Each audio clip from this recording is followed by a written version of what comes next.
Streptococcus do tipo B. Conceitos gerais da EGB. A Streptococcus do grupo B, conhecida também como Streptococcus, é uma das bactérias que naturalmente faz parte da microbiota humana e/ou dos tratos genital e urinário, sem causar qualquer sintoma. Ela tem como principal característica a presença do antígeno do grupo B, um polissacarídeo da parede celular. Além disso, são gram-positivas. A Streptococcus B tem o potencial de gerar infecções invasivas em todas as idades, porém, tem ocorrência mais frequente no estágio neonatal, em idosos e adultos com predisposição, como pacientes com câncer, insuficientes hepáticos, diabéticos, imunocomprometidos e gestantes. Essas bactérias que colonizam o trato gastrointestinal e/ou genital e urinário podem gerar diversas infecções caso sejam proliferadas e atinjam outros órgãos e a corrente sanguínea, dentre elas a sepse, pneumonia, celulite e meningite. Dentre outras formas de classificação, o gênero Streptococcus pode ser classificado levando em consideração o halo de hemólise, gerado por sua colônia, podendo ser alfa-hemólise, gama-hemólise ou beta-hemólise. A EGB é classificada como beta-hemólise, que caracteriza-se pela lise completa das hemácias, ocorrendo uma zona transparente ao redor da colônia. Ação da EGB nas gestantes. As EGBs não são configuradas como uma IST e têm capacidade de colonizar a zona genital feminina sem provocar sintoma. Ademais, as EGBs são encontradas comumente em 1 a cada 3 gestantes. A maioria das mulheres com a região vaginal colonizada foi contaminada por Streptococcus que vieram do seu próprio intestino ou da região retal.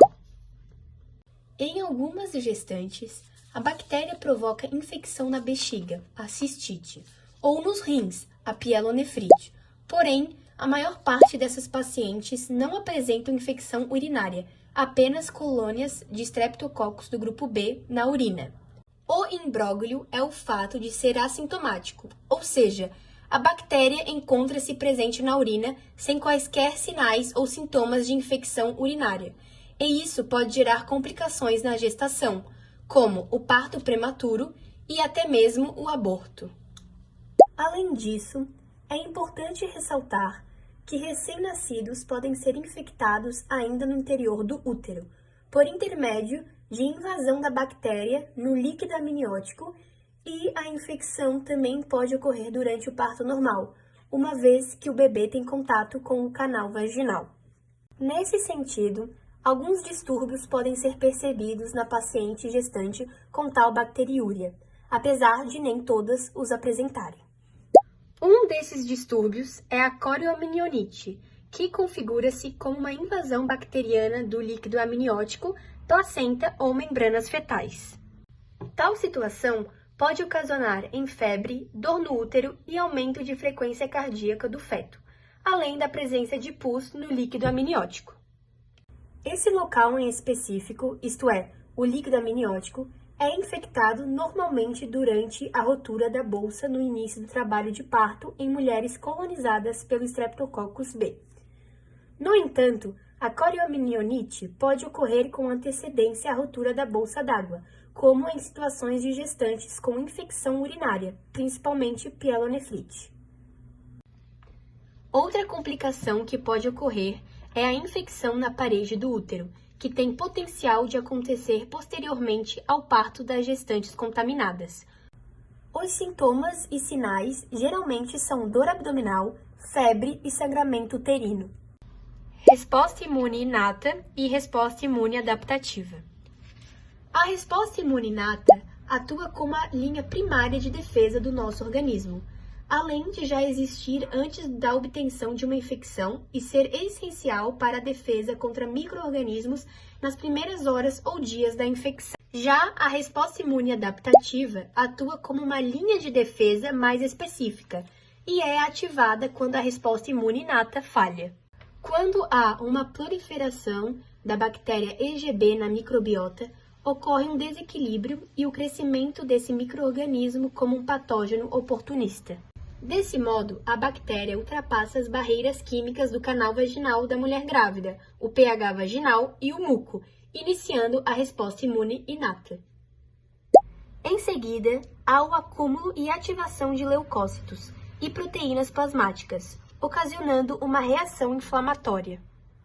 Os leucócitos, conhecidos como células apresentadoras de antígenos, detectam determinados padrões moleculares que estão associados aos patógenos, que nesse caso é a bactéria, por meio de receptores de reconhecimento de padrões, como os da família Toll-like, além de produzirem citocinas. A partir de então, teremos o fator de TNF, que irá ativar os macrófagos, produzindo os NOS e o EROS, o que causa a destruição da bactéria. Ainda haverá a L1, que será responsável por causar a febre e irá estimular a produção da PCR, que é uma substância produzida pelo fígado, que se liga a fosfolipídios de membranas das bactérias, também faz a ativação do sistema complemento, a opsonização e ativação do TNF-alfa. A IL-12 fará o recrutamento de macrófagos e neutrófilos. Além disso, há a ativação do sistema complemento, que são proteínas solúveis produzidas no fígado, as quais sinalizam os patógenos para a lise, podendo ter 3 vias para o objetivo final. A infecção gera a ativação das enzimas proteolíticas, resultando em uma cascata enzimática, pois as clivagens proteolíticas sequenciais dessas proteínas geram moléculas efetoras que participam no processo de eliminação dos patógenos de diversas formas. A bactéria EGB, por ser extracelular e gram-positiva, ativa a via alternativa do sistema complemento. As bactérias extracelulares têm capacidade de replicação fora das células hospedeiras, como no sangue, tecido conjuntivo e espaços teciduais, estes podendo ser os lúmens de vias aéreas e do trato gastrointestinal. A superfície da bactéria encosta na membrana e ativa o fator B. Esse fator é clivado pelo fator D em BB e BA. O BA não é utilizado e o BB fica associado ao C3B, formando C3BB. Mais um C3B se associa, formando C5-convertase da via alternativa. O C3B causa a opsonização da EGB, facilitando o reconhecimento dos macrófagos e a ativação de C5A, causando a recrutação de neutrófilos. Essa protease C5-convertase cliva C5, gerando C5A e C5B.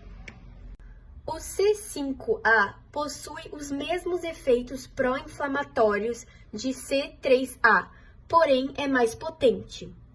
Já a C5B vai iniciar a formação do complexo de ataque à membrana, MAC, com as proteínas C6, C7, C8 e C9, que tem função de perfurar a parede celular da bactéria, levando à lise. Na resposta imune adaptativa, no caso das extracelulares, o PAMP será reconhecido pelas células apresentadoras de antígenos. Estas vão apresentar via MHC de classe 2 os fragmentos para os receptores de superfícies CD4+, dos linfócitos T auxiliares. Essas células, agora ativadas, iniciam a atração de macrófagos e neutrófilos, além de favorecerem a produção de anticorpos via células B, bem como se diferenciam em células T auxiliares 17, pela interleucina 6, e produzem a interleucina 17, mas também a interleucina 22.